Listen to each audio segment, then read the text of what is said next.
Ya está con nosotros el doctor Juan Martens. Su tesis doctoral la hizo en la Penitenciaría Nacional de Tacumbú, conversando con los reclusos, hablando con ellos y analizando con ellos qué expectativas tenían luego de salir de la cárcel. Él es criminólogo, uno de los pocos, si no el único, que tenemos en nuestro país, y es una ciencia muy poco recurrida, penosamente, porque probablemente nos dé muchísimas herramientas como para tomar decisiones en un país que generalmente ni consulta a este tipo de fuentes para tomar decisiones en materia de crimen o de delincuencia en general.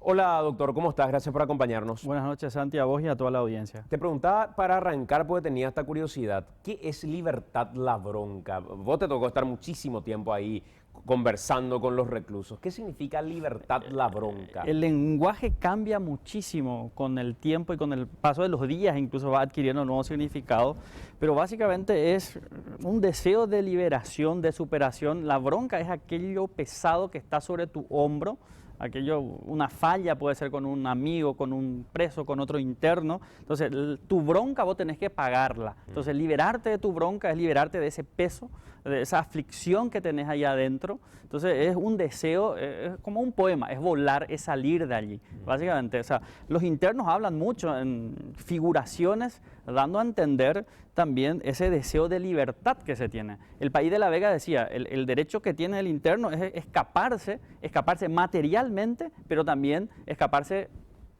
en alma de esa situación tan absurda en la que se vive. Totalmente. Vos sabés que me decían algunos de los reclusos, el único viaje posible que nosotros tenemos acá es a través de la droga, por ejemplo. Absolutamente. Y le preguntaba a muchos de estos pasilleros, el que estamos viendo ahí en imágenes era uno de ellos que nos confesaba y nos decía, Santi, este penal va a explotar si no hubiera droga aquí adentro.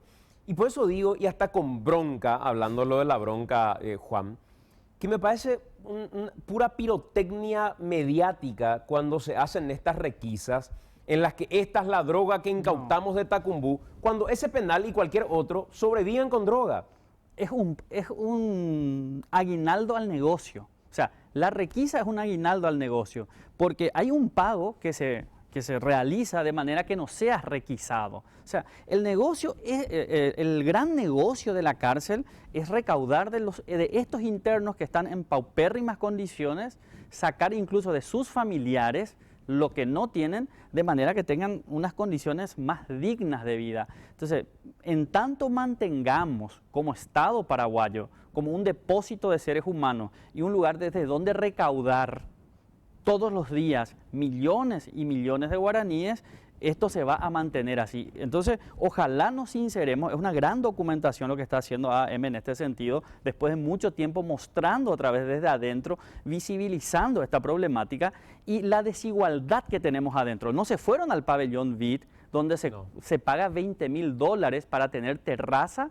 ¿Crees digno que en esas condiciones, en ese microespacio, haya gente que haya pagado $20,000, que tenga camas privadas, quincho privado, antesala, y por otro lado gente que se está muriendo de frío, de hambre, de droga y haciendo este viaje para escaparse de esta trágica situación? Pero Juan, es exactamente lo que me decía Diana Vargas cuando en Twitter opinaba respecto al programa el domingo pasado y decía, pero no viste nada, Santi, de lo que es Tacumbú.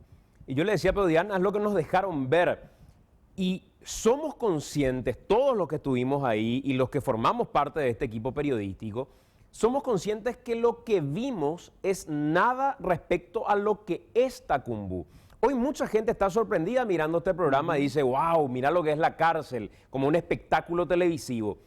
Pero en realidad, recorriendo por dentro, donde quizá no nos dejen entrar a cámara abierta, ese penal es un trofeo o un monumento a la desigualdad, pero terrible. Y además de todo eso que decís, absolutamente, es un botín político, económico, ¿no? Y esto ha sido así en los últimos 50, 60 años. O sea, tener gente en prisión es un negocio, ¿verdad? Y además, con la complejidad del crimen organizado, con la complejidad de la necesidad que se tiene, las decisiones político-criminales que se van adoptando no han ayudado Me acaban de pasar un dato en este momento de la penitenciaría, ¿no?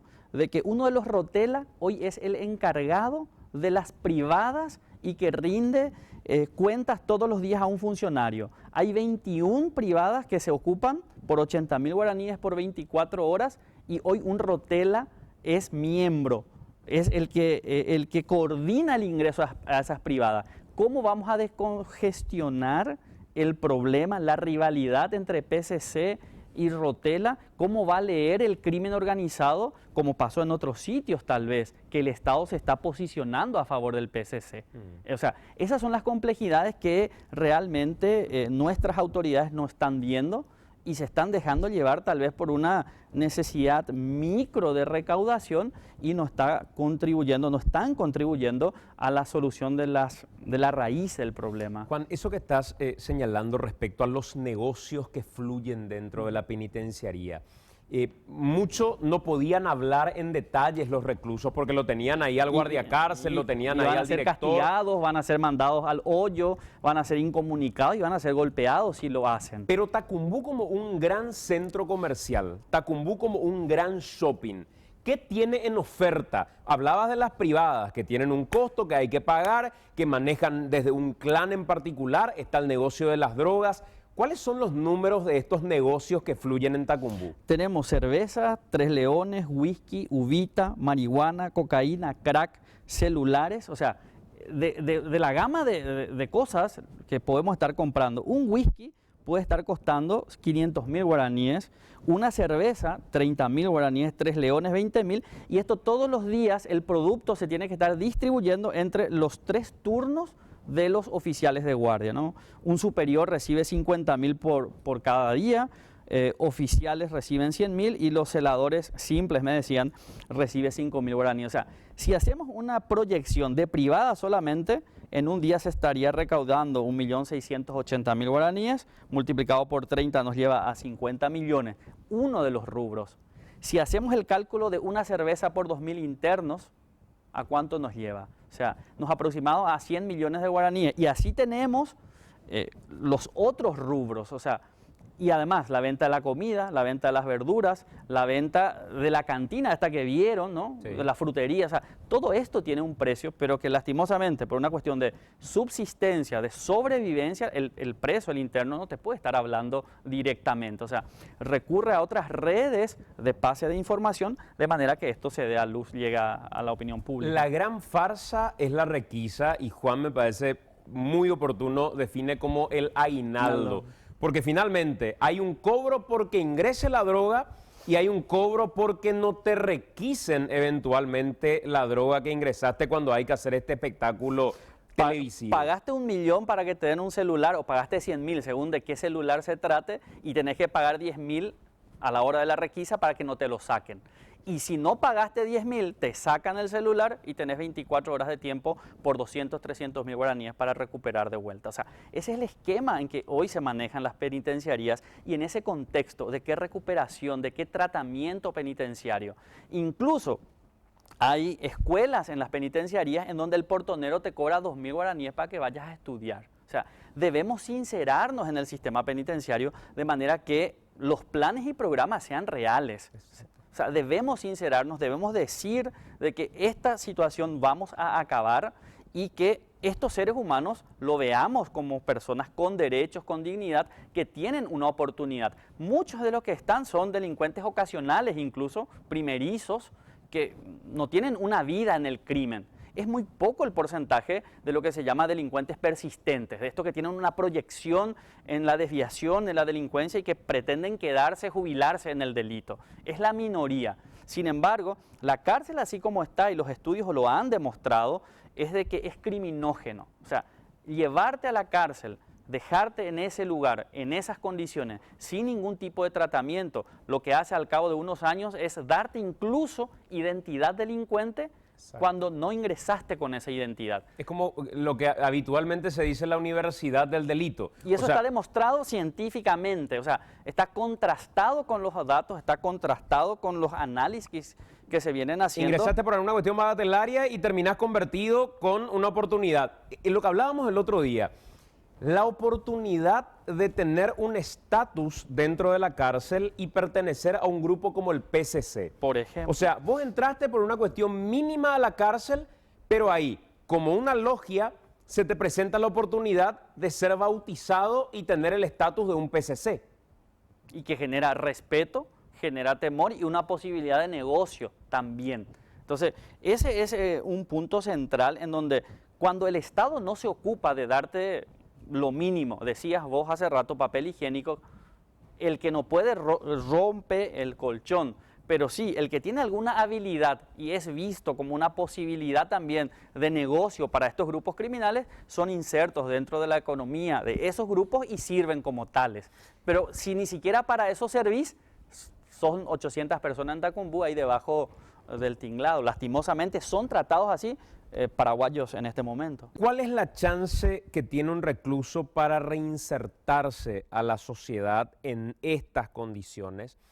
¿Y cuál es el daño que se le genera a esta población penitenciaria con esta cantidad de droga que hoy los controla, pero que luego genera un daño brutal?